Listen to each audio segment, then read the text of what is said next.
Hello, everybody. Welcome back to another episode of Making Action Happen. I'm Sarah Blackhurst. And I am Brian D. McCain.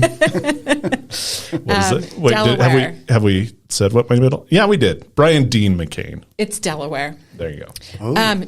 Or Dwight. We don't know. I like Delaware. We're having, I know, that. right? Isn't that a great middle name? Yeah. We have returning to the show with us today the nicest man in Colorado politics, the state treasurer, Mr. Dave Young.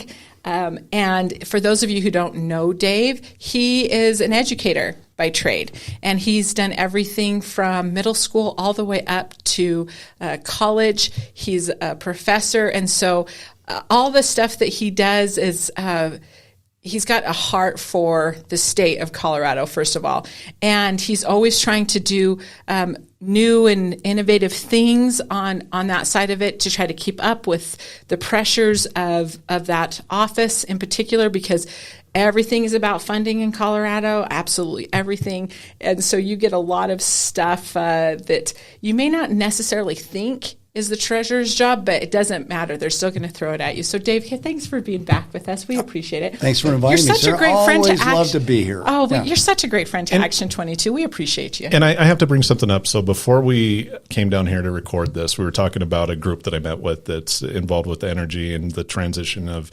old versus new and all that. You brought up a really good point that Colorado is the model for this transition of the energy, the future of energy of the country and the world. But you also said, we just need to work together as Coloradoans. And I think we can. And I think it's going that way. And I appreciate that when you said that, because that's what I see too, that we just come together as Coloradoans. Doesn't matter your background, political party, whatever. Well, we've done that as a state over years, and we can do that again. Yeah. And we may be the first state in the nation, if we actually perfect that puts us in the limelight once again. We'll talk a little bit more about infrastructure as we get into this. But we've got this great opportunity, and there's a lot of political divisiveness and, a lot of lawsuits and across the country. But if we are a state that actually says, wait a minute, let's all work together and let's figure this out, we're going to be in the front of the line for opportunity. And I always bring up that when it comes to the federal side of things, specifically, we'll just point at water. Our delegation in Colorado has always been on the same page when it comes to water and Colorado in general. And, in the media and everything you see today where it's like, Republican versus Democrat, we hate you, blah. Colorado has always come together when it comes to these very important issues for the people of Colorado, traditionally. Exactly. Yeah. And, I come from Weld County, Greeley, and water's a big issue up there as well. So it doesn't matter where you go in the state, it's on everybody's radar screen. Mm-hmm. And when I talked about infrastructure, that is part of what we're working on, is how do we actually improve our infrastructure and bring water into the state and new technologies that will help us conserve and store so that we can actually live up to the dream of having enough water for everybody, including agriculture. Yeah. Right. And always it seems the arguments aren't about the big picture. It's just about some of the minute details. That's where we kind of fight more. Right. It's just these little details, but as a whole, we're kind of all on the same page when it comes to it. Well, I would hope so. Yeah. I agree with you. So one of the things that's pretty amazing, and we don't have this with everybody, but we put out the announcement that you were coming, and they must already know that you're willing to ask some questions, because we started getting some questions in that people wanted to have. And so we wanted to share that on the show and talk a few of those things out. So I'm going to start with one, and then Brian has one after that. Well, let's do it. Let's have the treasurer give kind of an update what you're working on first. Let's do that. You're right. You've got some cool stuff. There's some interesting we have a lot of going activity happening. I'm very briefly just going to name a few of the projects that we're working on. Won't go into great detail, but if you want to pursue those, you're going to have to give me the hook, because I get wound up on these things. I really love what we're doing. Sure. And we take care of the taxpayer dollars. That's the number one thing, is the security of the taxpayer dollars. And so there's a lot of minute by minute daily grind that we are attending to, particularly when the economy is roiling as it is. We have to really pay attention to that. The good news is your money is safe. We're doing our work well. We're managing cash flow. We're managing investments. And we have the Great Colorado Payback. Right. We also manage issuance of financing for big projects as well, transportation and the like, which fits in with the infrastructure conversation. But on top of that, we've taken the opportunity to launch some big programs. So one is a little bit narrower around property tax. It's a property tax deferral program. It's not the homestead exemption. Mm-hmm. Exemption is you're excused from paying part of your property taxes. The deferral is you can defer or wait till later to pay your property taxes, but you will have to pay interest when you pay it back. So we know people are pretty concerned about property taxes now that they've got their assessed valuations. You still haven't gotten your property tax bill. That won't come until January. So there's a lot of speculation of what's really going to happen. But we have this safety valve program called a property tax deferral program that gives people an opportunity, if they're really in a financial pinch, to defer paying their property tax. And I think about seniors that may be in danger of losing their house, or they're paying their mortgage and they're paying their property taxes, but now they're not buying groceries and they're not buying their medicines. And, if a situation like that is happening, we do have to have a safety valve to make sure people, stay healthy and safe. So this is what it's pretty narrow. It's not a large program, but it may get a lot more attention. We had about 400 people originally that were in this program and accessing it. And when the legislature expanded this, not just to seniors and active military, but to all property taxpayers, a study that we did indicated it could go as high as 35,000. Wow. So that's a huge jump, and we've made some efforts to actually implement technology to make sure this works well for people. So that's one. Probably the biggest one that's happening right now is the launch of the Colorado Secure Savings Program. Yes. And I've talked about this a few times when I've been on the show. We talked about it's coming. We're going to launch it. Well, we launched it in January, and we're having a fabulous time getting this thing up and running. A small team of 4 people. It's a public-private partnership, so we work with a record keeper called Vestwell. That's who we contracted with after we did a full procurement process. They have a custodial bank called BNY Mellon. You may have heard of them. Mm-hmm. And so, we have enlisted the support of big private partners that can help us execute on this. I chair a board that's a fiduciary for this program. But it's in response to the fact that we have 1 million people in the private sector that don't have a way to save for retirement at work.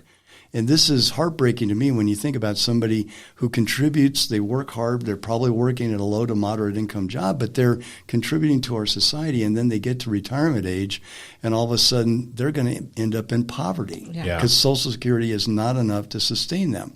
And so we think the Colorado Secure Savings Program actually helps because it is an auto IRA opt-out program. So auto means they're automatically enrolled into it. Businesses are required, if they don't have a retirement savings program, to enroll their employees in it.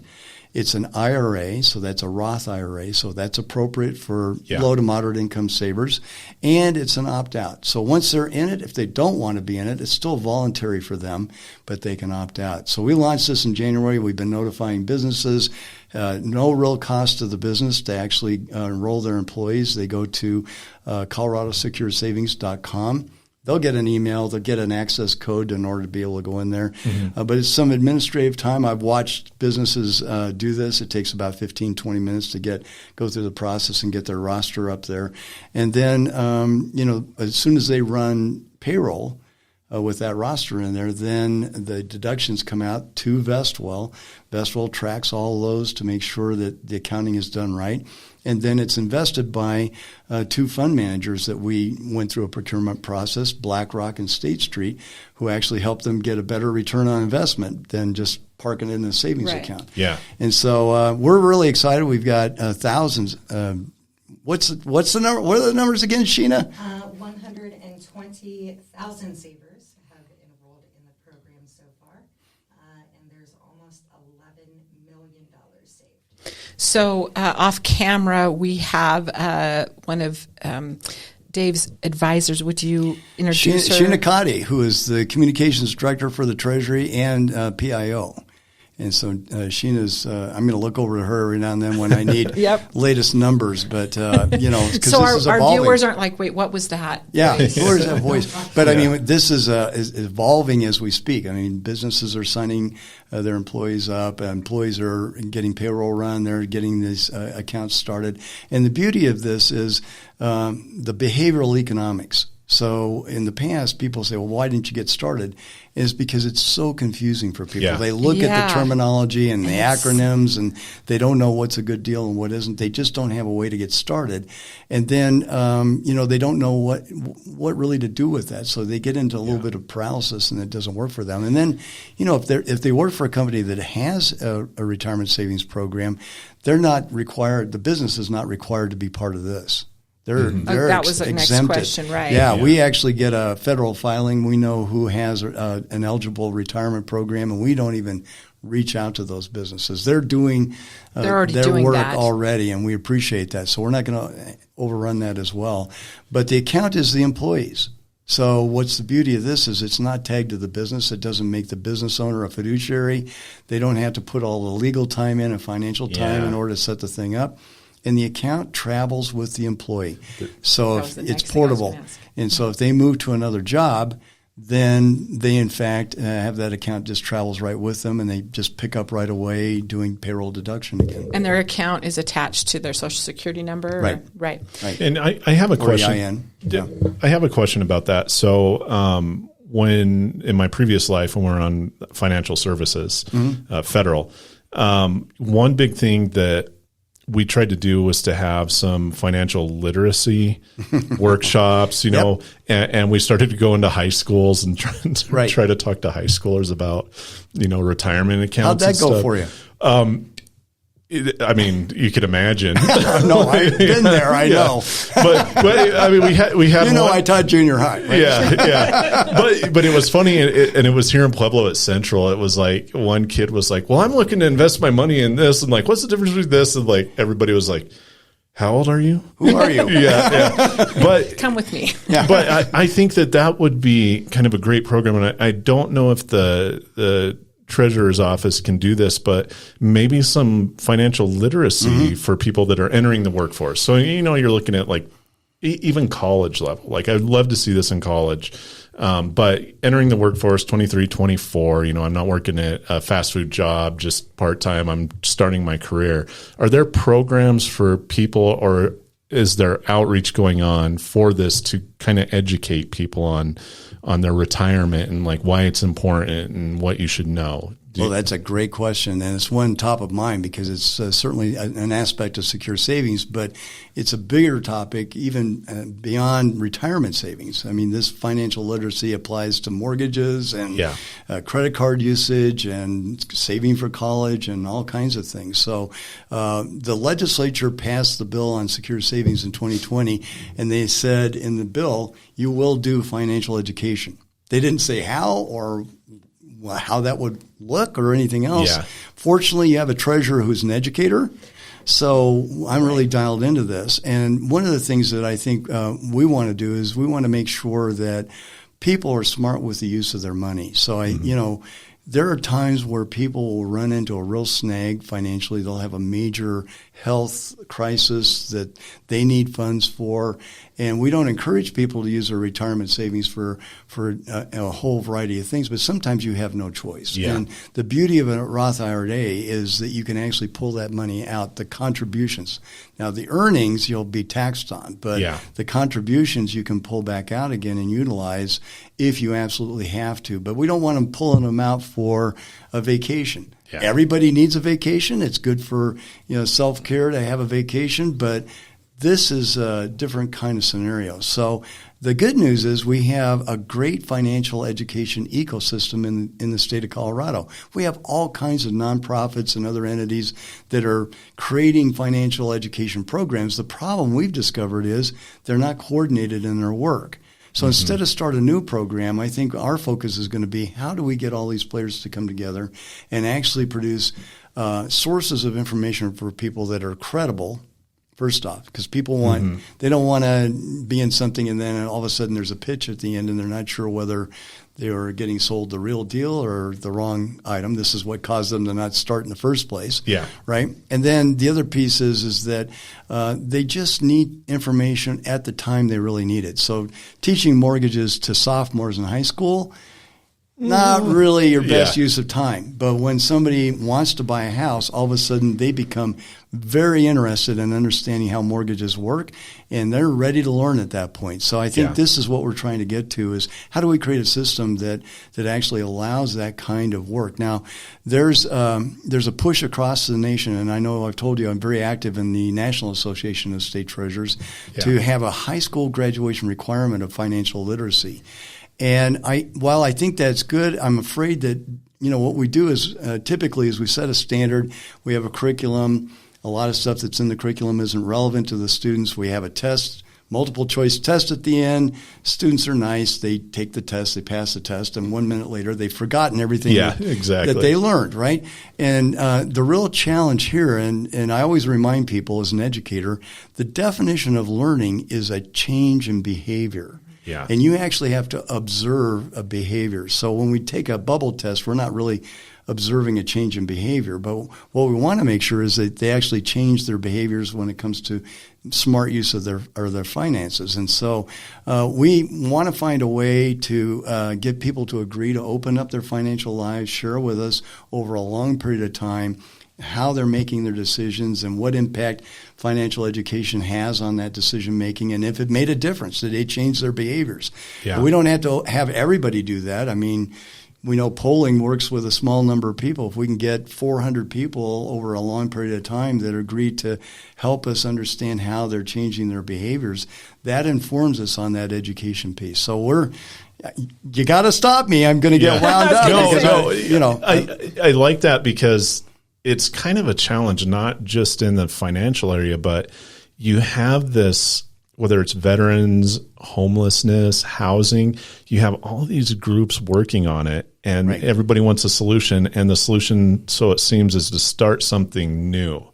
Right. And the challenge specifically with the veterans issues that I've been working with is how do we coordinate everybody that's already working on it? Exactly. And same thing for housing. I mean, you could same thing on this dartboard, and so when you figure that out, please let me know. We're working on it. And Phil Weiser's office has an office of consumer empowerment. Consumer protection.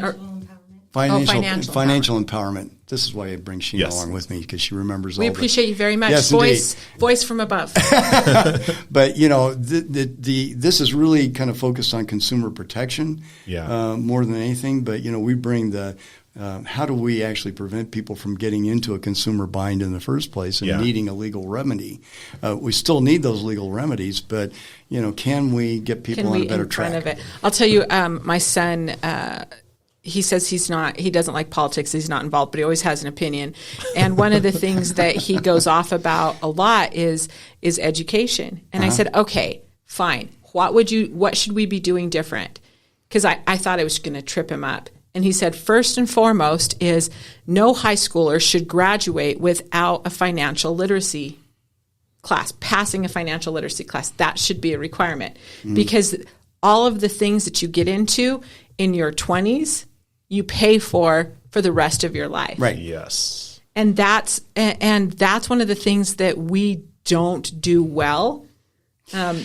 Yes, but I was an educator for 35 years, and I've seen all kinds of students that went through my classes with a prescribed curriculum and came out the other end doing just the opposite of what it was that I thought I had taught them to do. And I didn't really witness a change in behavior. In some cases, it actually eroded, and so we have to be smart about how we do this so that it really lands and is effective. And we know. I taught this at CU Denver. We know how the brain works. We know learning theory. We know how to do this the right way. We just need to act on it.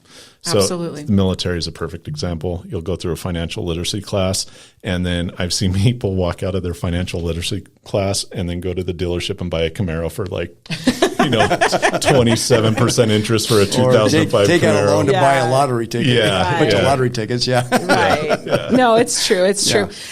Let's talk a little bit. Let me say one more thing about secure savings. I think it might be interesting to people that listen to your podcast, and that is we are the first country in We're the first state Yeah. in the nation to offer a multi-state partnership on retirement savings. And what we did with our fund managers is we wrote in price breaks. So the more money that comes in for these savers, and these are their accounts, this is their money, the fees come down for them.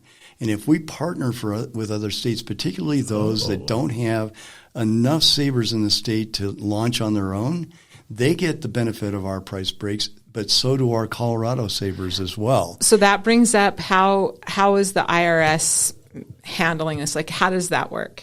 Well, so this is a non-ERISA program. An auto IRA, a Roth IRA is non-ERISA. So this is within the law. We've done everything that we needed to do to make sure that we were doing this right according not only to the state statute that we passed, but also federal laws and regulations as well. And so, we have partners, and we're about to ink a deal with Maine. We're just days away from creating that partnership, but we're also talking to Nevada. We're talking to Delaware, which is why I love the middle name. And we were working very closely with New Mexico. They had an active program, but it was a voluntary one, an opt-in program, and they need to pass a bill to change it to an opt-out and require people to enroll in order to sync up with what we're doing. But, we think we actually create kind of an interesting situation where you can actually move across state lines and carry your retirement account with you and continue to save. And so, particularly with proximity to a state like New Mexico or Nevada, that's pretty big deal. That's a very big deal. Is Arizona in it? No, but we're always happy to entertain conversations. So many states now are beginning to go this auto IRA opt-out process, and so we're the first one, the only one that's offering a partnership right now, and we're reaching out as we do that. So that kind of, we got some questions. We threw it out that you're going to be on, and this one's directly related to that. So I'll read it. I don't have my reading glasses. Regarding the Colorado Secure Savings Plan, for participants that may have contributed and were not eligible due to income restrictions, how does the Treasurer's Office plan on dealing with the recharacterization process of contributions that need to be removed from the Roth accounts? What steps are being taken to mitigate that pitfall? It's a great question and a very informed question, so I appreciate that. And the reality is that I mentioned that I chair a board, the Colorado Secure Savings Program Board. The governor appointed the other 8. Yeah, they're all retirement experts. We set the policies, and we also did the hiring of the director and the procurement process for our Vestwell record keeper and for the 2 fund managers. But we're policy. Vestwell actually is the nuts and bolts firm that's handling this, and frankly, saver privacy is really a big important thing. So this is if somebody's in there and they've maybe exceeded the income limits and they need to redirect their savings to a different kind of plan, that's something they will do confidentially with Vestwell. We're not going to wade into privacy issues that would force people to do something that is not necessarily the financial decision they should make. We're advising. We're not, making that kind of advisory decision, though, on a case-by-case basis. But that's why we have the contract with Vestwell. Is that's their job is to handle those, and so that's the result. So things like that happen. Typically, I think it's going to be rare that we have somebody that is in that kind of program. And frankly, I think what's ultimately going to happen is that a lot of the private sector financial firms didn't really cater to this market because the accounts were so small. Right. The fees would be so large they really couldn't access it. They couldn't make a profit as a financial firm trying to market these. But if a saver builds up a pretty good amount of money, maybe $10,000, $20,000 in their account, and they want to transfer it over to a financial services firm that offers a 401k, I am fine with that because the outcome of this is not our program. The outcome of this is more savers. Right. Because the study, you remember I said, if we don't do something about this, people are going to be on safety net services. It's an $18 billion tax bill on safety net services over the next 15 years. We can avoid this by getting people to save. Yeah. So that's the goal. Yeah. I love it. I think it's one of the coolest things you've done. I while have you've been one in little office? factoid. Okay, I tell didn't me. dream this up. Okay. Okay. I didn't dream this up. It's a big team effort, by the way. It's Sure. not just me. Yeah. We got a lot of people working on this. But the original idea came from two think tanks. Really? One was the Heritage Foundation, and the other was the Brookings Institute. Really? Wow. Now, where do those sit on the political spectrum? Well, Heritage is over the Not right. on this. Yeah. Brookings is over on the left, but they recognize this as not a partisan or political issue. This is an issue of how do we help everybody be sustainable. This is something that lifts everybody up. This program is available to everybody in the state, regardless of political affiliation, regardless of zip code. It's just an effort to raise everybody up. And so I think this is the kind of work I like to do. This is the kind of work I think treasurers across the country like to do, is long-range planning that avoids these long-range collisions and catastrophes that take decades to undo. If we can fix now what gets people on a better path instead of facing a tax calamity 15 years down the line, we should be doing that. So for the record, anything bad I said about those two institutes, I take back right now, but I can say bad stuff about them in the future. Well, it's a single individual from each one. Yeah. They recognize it. So I appreciate Brian that. hasn't said for those anything two. about those individuals. not the specific individuals, but I've said some things about both of those on both sides. Sure. So while we have time, we need to talk about infrastructure and we need to talk about Gallagher. Absolutely. All right, I could do the Gallagher. And question. climbers out there, let me just put Climbers do out climber. there. a clip, Really quick. a quick plug, climber-colorado.com. We've just revitalized that whole thing. We've now saved 500 jobs and had a lot of lending going on that kind of got stalled during the PPP. Right. So rush. so because you started this before the pandemic, but Well, give everybody in response to the pandemic. Yeah. So give everybody the acronym. It's CLIMBER, but it stands for. Well, we went into a room and thought up a bunch of words that would produce that acronym, but it's Colorado Loans for Increasing Main Street Business Economic Recovery. But now that the pandemic has passed, I think what we're going to do is use R to stand for resiliency. Because I think what businesses really need is the opportunity to take action to thrive and expand and grow. And so Climber is well positioned. And the interest rates went up a little bit because the Fed raised the interest rates, but we're still below market rate. And now that PPP has run its course, we think we're well positioned with loans that are between 4.6 and 5.1%. That's still below market rate, and we don't want people accessing lines of credit that are much steeper, or their credit cards are dipping into their savings when there's an opportunity like this. So just wanted to put in a plug for that.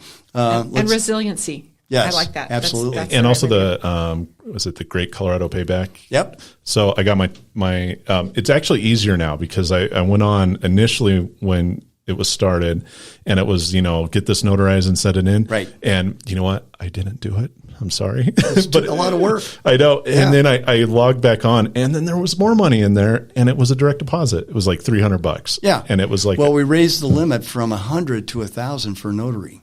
Yeah. That was like, I literally just e-signed the document, emailed it back, and it was like 14 business days later, or not even that, and it hit the account. So that's a good one. So what's the website for that for people? Colorado.findyourunclaimed.property.com. But I was president of all unclaimed property programs 2 years ago around the world, and we actually have a website called missingmoney.com. We're about to switch that to missingmoney.gov. This is the National Association of State Treasurers. And there's a map on there, and you can actually click Colorado and get to our program, but you can click other states that people may have lived in, other countries. And it's not just individuals. It's businesses. It's nonprofits. It's faith-based organizations that leave. And it's constantly updating, yes? We get money in from that's being held twice a year. And so even though you may have checked last year and didn't have any, that's what happened to me since then. And then also, like, not to be morbid, but, grandparents, people in your family that had passed away, because I saw some of my grandparents' names on that, and, And then my dad's following up with that. So, well, and we asked for quite a bit of information, and the reason is by statute we're required to do deep due diligence to make sure we're sending the money to the right person. Right. Yeah. And I understand people are skeptical. At first it's a .com, so they're like, well, is this shady or what is it? But it's legit. And then we ask for things like Social Security number. They're nervous about that, rightfully so. I understand that. Yeah. They should be vigilant because identity theft is a real thing. On the other side of the coin, we have to have identifying information. And in the case of an error, we need to have legal documentation that you are actually the one designated to receive those funds. Right. Because, that can get kind of difficult within a family situation as well. So, people get frustrated with us, but we actually want to do our best to make sure we're getting to the right person. So also for my dad, I don't think he listens to this, but he wouldn't even cash a I'll call him up. Yeah, he wouldn't even cash I got him a gift certificate for Bass Pro Shop, and he's like, I don't do online stuff. They steal all your information. I'm like, it's a $200 gift certificate, so I don't think he cashed that. So hopefully he follows up with what I sent him from that. So, all right, we have another question that came in. So I'm just reading this word for word. Democrats got voters in this state to repeal Gallagher Amendment in 2020. Gallagher limited how much valuations for property tax could go up in a given year. We have now seen property taxes go up an average of 38% in the first round of valuation this year. What is the state planning on putting in place to replace the Gallagher? Interesting conversation. So, first off, I'm not going to, get too partisan here, but it was actually a bipartisan effort in the legislature. And frankly, it was the business community that was paying 4.5 times the property tax that residential homeowners were paying that really provided the funding for a big campaign to remove Gallagher from the Colorado Constitution. So, that was there was a reason why Gallagher was in there and was voted in 1982, and that was because property taxes were going up. There was a taxpayer revolt, and people wanted to even this out. Mm-hmm. And now that Gallagher is out, what do we see happening potentially? Maybe property taxes going back up again. Will there be another property tax revolt? I don't know. I'm not the spokesperson for the state. Yeah. Right. So, I can't tell you exactly, what individual legislators or the governor or anybody else is planning to do on this. But I will tell you what my opinion is, and that is we need a comprehensive and rational tax policy in this state, and we don't have one right now. Yeah. And the reason is because we end up talking about these things in silos. So we talk about only income tax, or we talk about only sales tax, or we talk about property tax in isolation.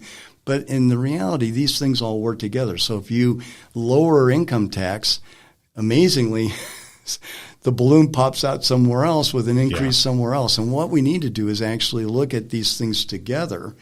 Interestingly, the legislature passed a tax policy task force a couple of years ago, 21 members on that task force. I am one of them, and we are primed and ready to be given by the legislature a task to look at this policy writ large and make some recommendations that the legislature can act on. So I don't have an answer for this. I think the team working together can come up with some really good solutions. But, we have I've never been a big fan of Tabor because of the impact that it's had on education funding and services for people with intellectual and developmental disabilities and every other aspect of our budget that I tried to deal with when I was on the Joint Budget Committee. But people know what they have with Tabor. And if you don't present them with an alternative that says this is a better plan and this is how much you would pay, if we were operating this, they're not going to give up what they have. At least they know what they have. But if we present them with something that makes sense, shows them exactly what they would end up paying, I think they would go, wow, okay, that's a better deal. Let's do that. So I have to pause here really quick and let you know that most of Coloradans don't know. They have heard of Tabor, but they don't really know what it is. It's the Taxpayer Bill of Rights. One of the key components of the Taxpayer Bill of Rights, and what most people who know about it do know, is that it is a protection from for taxpayers that the legislature or nobody else will raise their taxes without their consent. This is unique in the United States. Colorado is the only one that does not trust their legislators to not levy additional taxes. So it's the Batman and Joker dynamic that because of that, you've got Batman, and then do you have Batman if you don't have a Joker, and do you have a Joker if you don't have a Batman? That's kind of the dynamic, and it's very difficult from people who are not in the state, and even for Coloradans to understand the dynamics of Tabor.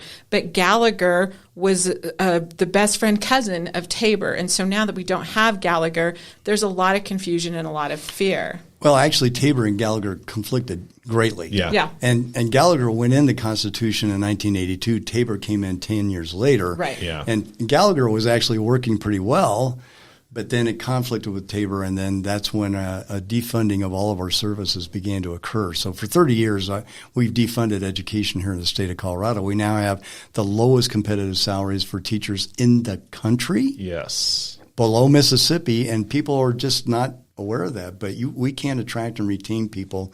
We need quality instructors to be in front of our students, and you have to pay for that talent. So I have I'll do one more question from these, because this is more of a philosophical question. So just like your viewpoint on it. I know this isn't purview of the Treasurer's Office, but you never know. I guess it could be.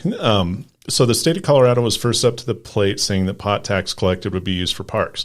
We've also done the same for other vice taxes, smoking, gambling, etc.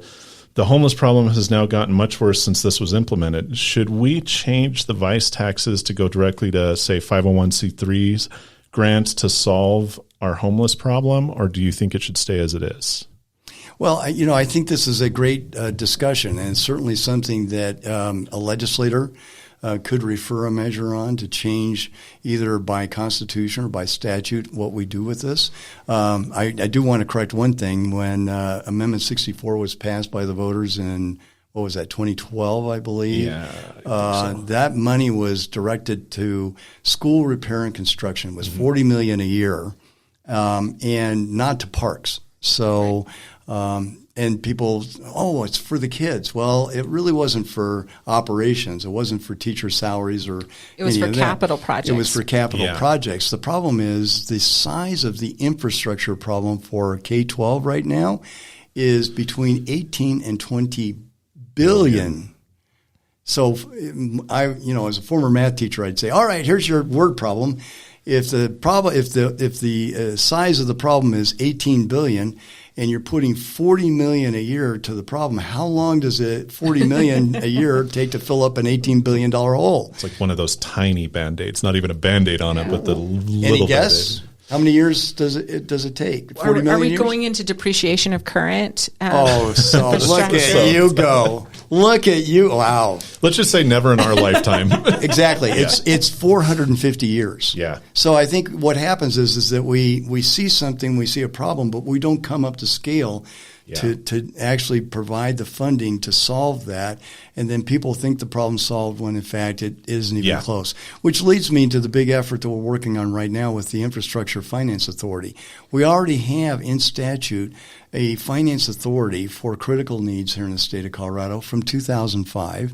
It needs to be modernized. It was old Ref D.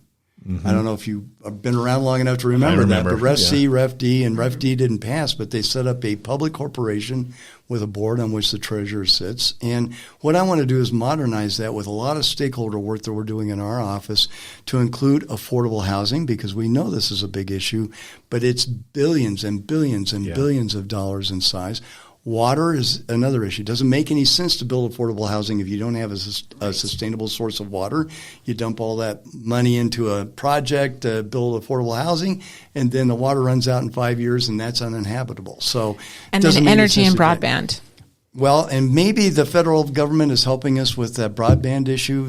There's been a pretty sizable amount of money coming in from the Infrastructure Act on broadband, but electrical transmission, school construction, rural hospitals, rural courthouses. I mean, I can go down the list of all the infrastructure that has been eroding.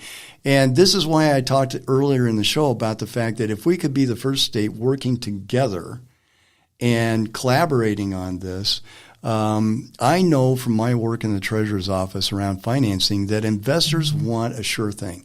They want to invest their money and they want a return on that investment. They're not going to put an investment into a situation that's politically divisive or lawsuits are flying and their money is not going to get put to good use. So if we as a state are the only state in the nation that are actually collaborating and working together on a very huge, sizable problem, and we need capital to come in, if the investors see it's a good bet, we're going to be in the front of the line for that money. So I'm not trying to overrun CHAFA or any other water authority. We want to work together with folks, but we want to actually come up to scale, because this example of the, 450 years is a perfect example. Yeah. We haven't come up to scale. Nobody even knows what the size of the affordable housing problem is. No. I'm thinking we're north of I think we're north of, for all of these things, we're north of $100 billion, and we may be approaching $250 billion of need. Yeah. We're getting $1 billion from the federal government. There's no way you're going to invest that to come up to scale. You've got to attract other capital in to do that. Well, and I think we're primed to do that. Other capital, but as building that infrastructure out, not as creating revenue sources for the state. Right. No, this is the infrastructure helps us all. Right. I mean, businesses rely on this, communities rely on this, but you can't do these things in isolation. It doesn't make sense to build affordable housing and then you end up with people moving in, and now your class sizes are 70. Yeah. In the face of all the stuff we have. So, this is to fund the things we know we have to do and we haven't been getting done. Right. So we're about at our time, but I have two things. If you want to, what's your last thoughts? What do you want people to hear? Close the conversation out. Well, I always love coming and talking with you because you're so knowledgeable. And the response I got from Sarah about does that count depreciation tells me how knowledgeable you are. And I really do appreciate how you advocate across the state for the counties that are part of Action 22. And that voice is needed. I really do think that we have an opportunity if we actually begin to not fall into the divisiveness, but actually move forward and say, look, let's listen to each other a little bit and let's find out who's got the good ideas and let's bring those forward. Those ideas aren't unique to Denver and Boulder. I'm from Greeley. I have some ideas. I don't have the only ideas, and I know people in the Action 22 area have great ideas as well. And I think we need to be open to bring those ideas together and act on them so that we can actually make Colorado better and have a future for generations to come that people can build on. So that's very philosophical, but it's true to, I think, your charge, and it's why I like coming on the show and chatting with you. Well, thanks, Dave. And we always, the people that we value the most are the people that show up to have these conversations. And it's a little rare, honestly. So we appreciate you so much. You don't have to twist my arm to come to I know. Or the southwest corner of the state. We No, have a we beautiful don't. state. Every corner of the state is just fabulous. I love traveling the state. We never do that. And every time I invite you, you show up. So we appreciate that so much. Well, sometimes when you don't invite me, I show up too. So this is totally separate, but something that came up today. So we had an Action 22 member apply for a small business, an SBA loan. They're expanding their business, and they get a letter back or an email from the SBA saying, well, we're not going to give it to you because you're not in compliance because you applied for a loan and you messed it up. They did not apply for a loan, and this was during the COVID times. This is fraud. Yeah, and they kind of, at first I was like, where did this come from? Because there's also fraud on that where people are calling people that apply for these loans saying like, well, you owe this money and then you'll get the loan, and it's not the SBA. Right. I get the email address. It's from an SBA guy. You could find him online that he actually is part of their department. And, they don't know what to do because now their money's held up, and it just kind of throws a wrench in everything. Mm-hmm. And dealing with the federal government is sometimes difficult, and the guy wasn't the nicest, it sounds like. But they went through a congressional office and they're getting it smoothed out. And so if that happens, I've always said this, utilize your congressional and Senate offices. They have staff that help you with this, because without them, they didn't even think to do that. Most people don't know that a congressional office or a Senate office can help with this. But, they were kind of like do we give up? What happens? You know, the SBA is telling us to fill out this form and it's going to take this much time.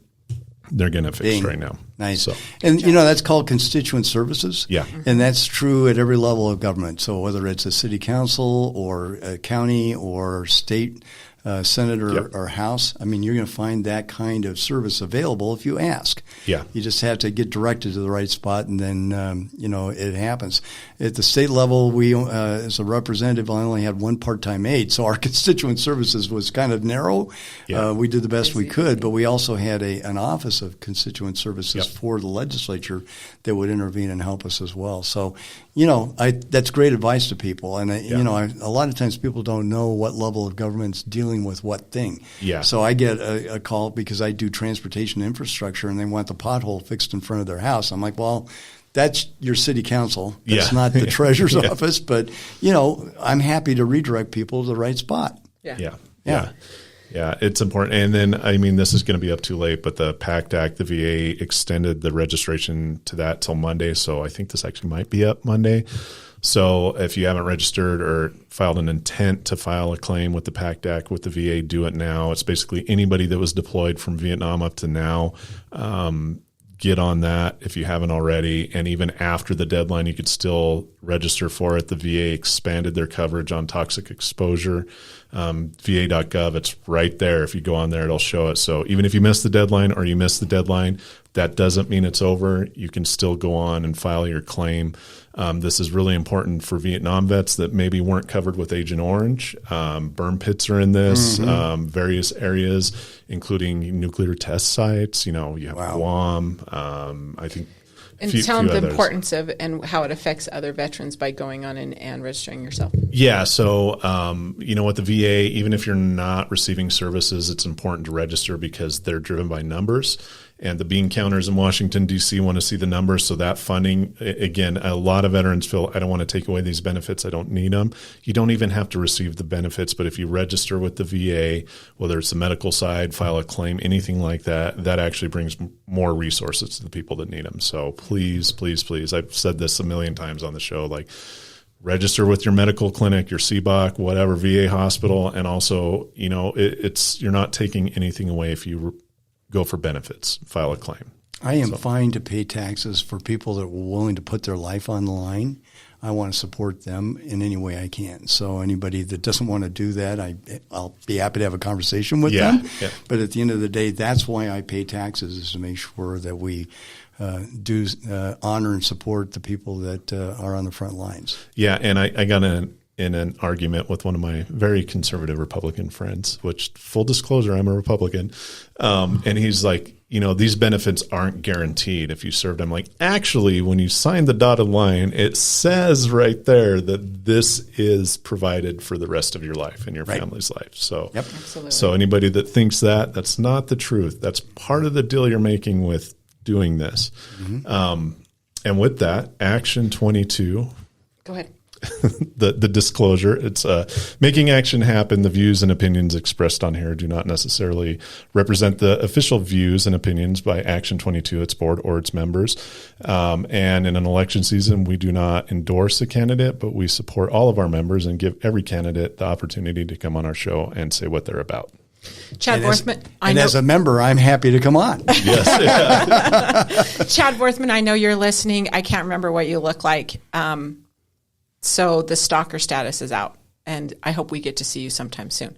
Wow. Next time we will. He's on a spaceship right now, fighting aliens. He's a space cowboy now. He's tracking UFOs or UAPs, sorry. Yeah.